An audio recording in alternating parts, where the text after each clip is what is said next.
Un sans-abri s'est approché de Sadio Mané et lui a demandé « Pouvez-vous me donner $1 ?»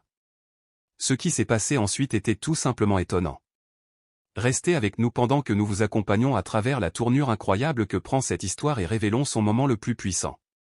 Et n'oubliez pas de partager d'où vous écoutez. Si vous aimez ce genre d'histoire, assurez-vous de vous abonner pour en savoir plus. Allons-y. C'était un après-midi ensoleillé dans la ville animée, avec des touristes et des acheteurs se déplaçant rapidement dans les rues, les bras alourdis par des sacs remplis d'articles provenant de magasins de luxe. Au milieu de la foule d'individus bien habillés, certains plus polis que d'autres, un sans-abri était assis au coin d'une rue. Il s'appelait Dave. Ses vêtements étaient en lambeaux et tachés, ses cheveux emmêlés, dans ses mains, il tenait une petite pancarte en carton usé qui disait « J'ai faim ». Tout était apprécié. Son estomac gargouillait, vide et avide de nourriture, mais il s'était habitué à la froide indifférence des passants. La plupart ne lui ont même pas accordé un regard, tandis que d'autres semblaient intentionnellement traverser la rue pour l'éviter. Il soupira en regardant les quelques pièces éparpillées devant lui, qui ne pouvaient même pas lui acheter une part de pizza. Des jours comme celui-ci, il se demandait s'il était invisible aux yeux du monde. Juste au moment où il était sur le point de faire ses valises et de mettre un terme à sa journée, une ombre se profila sur lui. Ce qui suivit allait modifier le cours de sa vie. Dave leva les yeux pour trouver un homme grand aux larges épaules, vêtu d'un simple t-shirt noir et d'un pantalon bleu, debout devant lui. Son visage était partiellement masqué par une casquette de baseball, mais il y avait indéniablement quelque chose de familier chez lui. L'homme s'accroupit au niveau de Dave. « Eh, mon ami, dit-il d'une voix grave et réconfortante. Comment ça va, Dave ?» Dave cligna des yeux, incrédule. Personne ne s'est jamais arrêté pour lui parler ainsi. Il s'éclaircit la gorge et répondit doucement, « Ça pourrait être mieux. J'essaie juste d'avoir assez pour un repas. » L'homme jeta un coup d'œil à la pancarte que Dave tenait, puis, sans hésiter, sortit son portefeuille. Dave s'est préparé à gagner $1, ou s'il avait de la chance, peut-être 2. Mais l'homme l'a regardé dans les yeux et lui a demandé, « Et si je faisais plus que ça ? Assurons-nous que tu vas bien aujourd'hui. » La bouche de Dave s'ouvrit. Il n'était pas sûr de l'avoir bien entendu. Mais l'homme, au regard doux mais déterminé, hocha la tête. « Que diriez-vous d'un peu de nourriture d'abord ? Vous aimez le barbecue ?» Dave hésita, ne sachant pas s'il s'agissait d'une blague cruelle, mais le sourire chaleureux et l'offre sincère de l'homme lui donnèrent un sentiment d'espoir. Il prit avec hésitation la main qui lui était tendue et se leva, ses jambes tremblant à la fois d'épuisement et de faim. Intrigué, Dave a demandé, « Qui êtes-vous » L'homme laissa échapper un rire nerveux et marmonna, « Vous me reconnaissez probablement. » Il releva son chapeau juste assez pour que Dave puisse voir clairement son visage. Les yeux de Dave s'écarquillèrent sous le choc. « Sadio Mané » murmure-t-il, presque incrédule. Un sourire timide se dessina sur le visage de Dave alors qu'il jetait un coup d'œil au petit tas de pièces dans sa main, son estomac grognant plus fort qu'auparavant. En regardant Sadio Mané, il ne pouvait s'empêcher d'être étonné par la situation. « Tu n'es pas obligé de faire ça », a déclaré Dave, se sentant un peu gêné par la générosité qui lui était offerte. Sadio haussa un sourcil avec désinvolture. « C'est juste de la nourriture, mec », dit-il d'un ton détendu, même s'il y avait une véritable gentillesse dans sa voix. « Honnêtement, tout le monde mérite de manger. Croyez-moi, j'ai déjà eu faim. Il n'y a pas de honte à cela. » Dave hocha lentement la tête, un peu gêné mais reconnaissant. « D'accord, je suppose. » Les yeux de Sadio pétillèrent. « Super. Maintenant, trouvons un bon endroit pour manger. » Il regarda autour de lui, scrutant la rue avant de désigner un restaurant barbecue voisin avec une enseigne au néon représentant un cochon. « Que pensez-vous du barbecue ? Vous aimez les côtes levées ?» La bouche de Dave avait l'eau à la bouche en y pensant. C'était comme s'il n'avait pas mangé un repas aussi bon depuis une éternité. « Oui. » répondit-il avec empressement. Sadio sourit. « C'est ce que j'aime entendre. Allons-y. Je te soigne aujourd'hui. » Alors qu'il marchait dans la rue, Dave ne pouvait s'empêcher de se sentir un peu nerveux. Les gens regardaient et chuchotaient. Ils reconnaissaient probablement Sadio Mané, et la situation semblait presque surréaliste. Voici un sans-abri qui marchait aux côtés de l'une des stars du football les plus célèbres au monde. Sadio, remarquant le malaise de Dave, posa une main rassurante sur son dos. « Ne t'inquiète pas pour eux, dit-il doucement. Laisse-les regarder. Tu es avec moi, tout va bien. » Lorsqu'ils atteignirent le restaurant, Sadio ouvrit la porte et fit signe à Dave d'entrer en premier. L'arôme riche et fumé du barbecue les frappa instantanément, faisant grogner l'estomac de Dave encore plus fort. Il hocha rapidement la tête, attendant toujours le moment, essayant de garder son sang-froid. « Qu'est-ce que je peux t'offrir » demanda le caissier en souriant à ce couple inhabituel. Sadio se tourna vers Dave avec un sourire. « Commande ce que tu veux, mec. » Dave se figea, fixant le menu, submergé par la variété des options. Côte levée, porc effiloché, poitrine, ainsi que des accompagnements comme du pain de maïs et de la salade de choux, c'était beaucoup à prendre. Sadio a dû remarquer son hésitation. Se penchant, il parla doucement, « Prenez votre temps, ne vous précipitez pas, choisissez simplement ce que vous aimez le plus. » Après une profonde inspiration, Dave montra finalement le sandwich au porc effiloché. « Je vais prendre ça, et, des macaronis au fromage, et du thé sucré, » dit-il, se sentant presque timide. Sadio hocha la tête, visiblement content. « Bon choix. » Il se tourna ensuite vers le caissier, parlant avec autorité. « Je prendrai l'assiette de côte levée avec une sauce supplémentaire, quelques lanières supplémentaires et quelques muffins au maïs.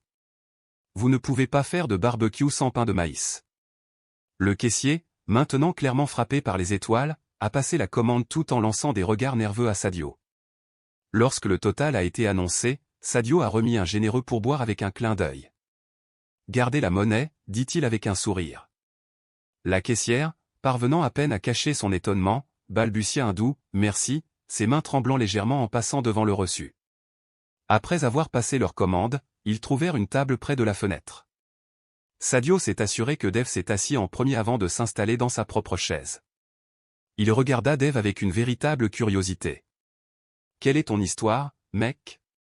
Comment es-tu arrivé ici ?» Dave hésita un instant, ne sachant pas trop quoi révéler. Mais l'attitude décontractée de Sadio lui a procuré un sentiment de réconfort.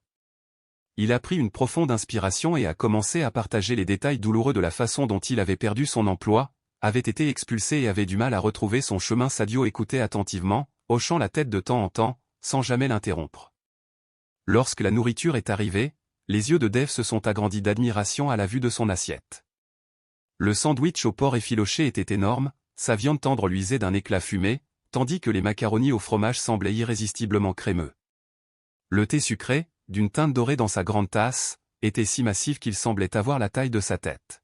« Allez-y, creusez », a encouragé Mané en désignant le festin.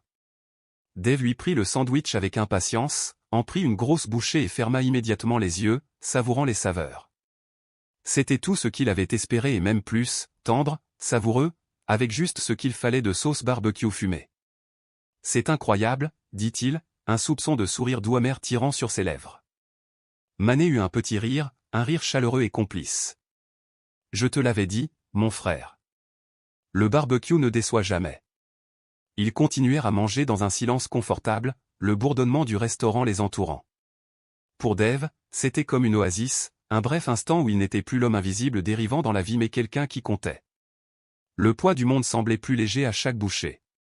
Alors qu'il finissait le dernier morceau de son sandwich, il leva les yeux, un profond sentiment de gratitude brillant dans ses yeux.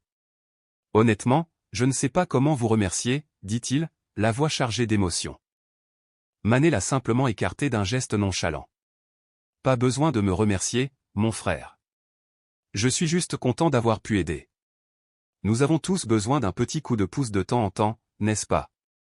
Dave hocha la tête, la boule dans sa gorge rendant la parole difficile. Cela faisait des années que personne ne lui avait fait preuve d'une telle gentillesse, et pour la première fois depuis longtemps, il osait croire que les choses pouvaient réellement s'améliorer. Mais juste au moment où il pensait que la générosité prenait fin avec le repas, Mané se pencha, la voix basse et sérieuse, prêt à changer le cours de la vie de Dave d'une manière qu'il n'avait pas anticipée. « Très bien, prochain arrêt, » dit-il. « Prochain arrêt ?» demanda Dave, la confusion évidente dans sa voix. « Ouais, » confirma Mané, une lueur de détermination dans les yeux. « Pour se remettre sur pied, il ne suffit pas de manger. Allons vous nettoyer. » Dave cligna des yeux, surpris. « Nettoyez-moi. » répéta-t-il, incertain de ce que Mané voulait dire. Mané rit doucement. « Ouais, exactement. Tu sais comment te couper les cheveux, te raser et prendre une douche chaude. » Il y a un spa à quelques pâtés de maison. Ils te feront ressembler à une toute nouvelle personne. Dave hésita, baissant les yeux sur ses vêtements usés et la saleté qui collait encore à ses mains. Je ne sais pas, Mané. Je ne pense pas qu'un endroit comme celui-là voudrait de quelqu'un comme moi. Mané s'arrêta net, se tournant vers Dave avec une expression sérieuse. Écoute, ne dis jamais ça, dit-il fermement. Tout le monde mérite de se sentir bien dans sa peau. Vous n'êtes personne d'autre que vous, et cela suffit. Faites-moi confiance là-dessus. Les paroles de Mané ont frappé Dave plus fort que prévu. Pour la première fois depuis des années, quelqu'un le voyait pas seulement l'homme brisé dans la rue, mais une personne dont il valait la peine de prendre soin. Sa voix était douce, pleine de détermination. D'accord, dit-il. Faisons-le. La marche jusqu'au spa était courte, mais à chaque pas, les nerfs de Dave grandissaient. L'endroit était élégant et moderne, ses grandes fenêtres en verre brillant au soleil, une enseigne polie au-dessus de la porte. Cela ressemblait à un endroit haut de gamme pour hommes d'affaires et célébrités, pas à quelqu'un qui avait passé des années à vivre dans la rue. En entrant, le sourire de la réceptionniste était professionnel, mais il se figea lorsqu'elle aperçut Mané. Oh mon Dieu, halta-t-elle. Bienvenue. Comment pouvons-nous vous aider aujourd'hui? Mané sourit, son sourire facile ne faiblit jamais. Voici mon ami Dave. Il a besoin d'un relooking sérieux, une coupe de cheveux, un rasage, une douche chaude. Rendez-le magnifique. Le regard de la réceptionniste s'adoucit lorsqu'elle regarda Dave. Bien sûr, dit-elle, sa voix chaleureuse et invitante. Nous prendrons grand soin de toi, Dave. Dave se sentait mal à l'aise dans le hall élégant, les sols en marbre poli et la décoration haut de gamme le faisant se sentir mal à l'aise, mais Mané le poussa doucement en avant. Ils vous traiteront bien, le rassura-t-il en prenant place dans la salle d'attente et en lui tendant un stylet. Je serai là. Prenez votre temps. Le spécialiste a conduit Dave à l'arrière, où elle a commencé à exercer sa magie. Elle commença par ses cheveux, coupant les nœuds jusqu'à ce que sa tête soit légère et libre. Ensuite, le processus de rasage a commencé lent et prudent, chaque passage donnant à son visage une sensation de fraîcheur et de renouvellement.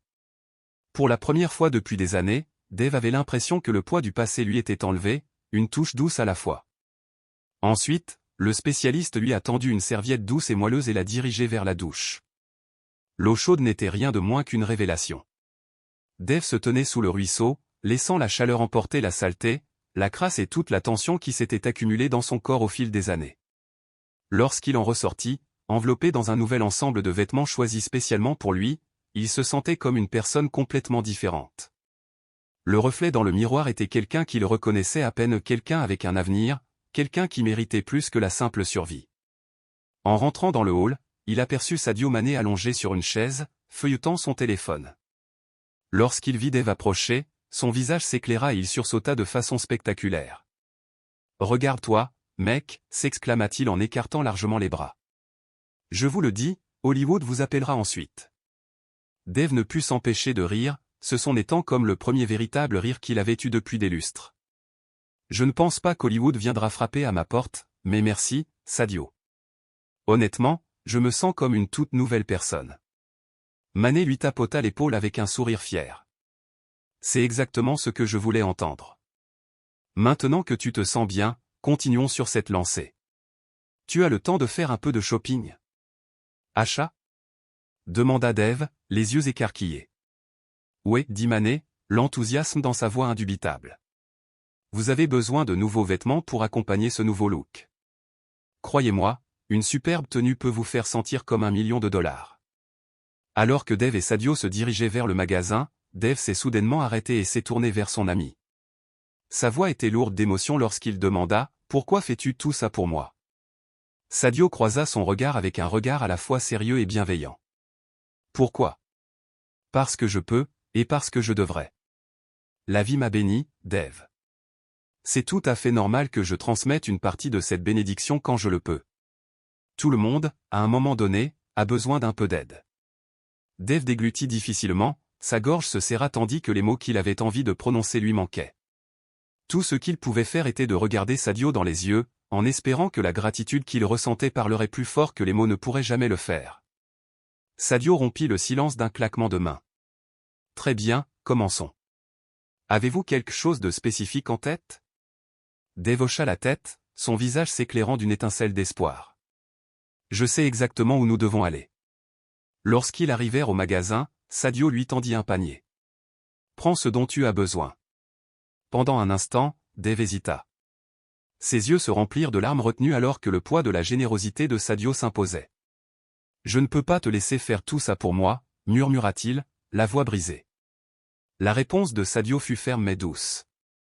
Tu ne me laisses rien faire. Je veux faire ça pour toi. Tout le monde mérite une chance de recommencer.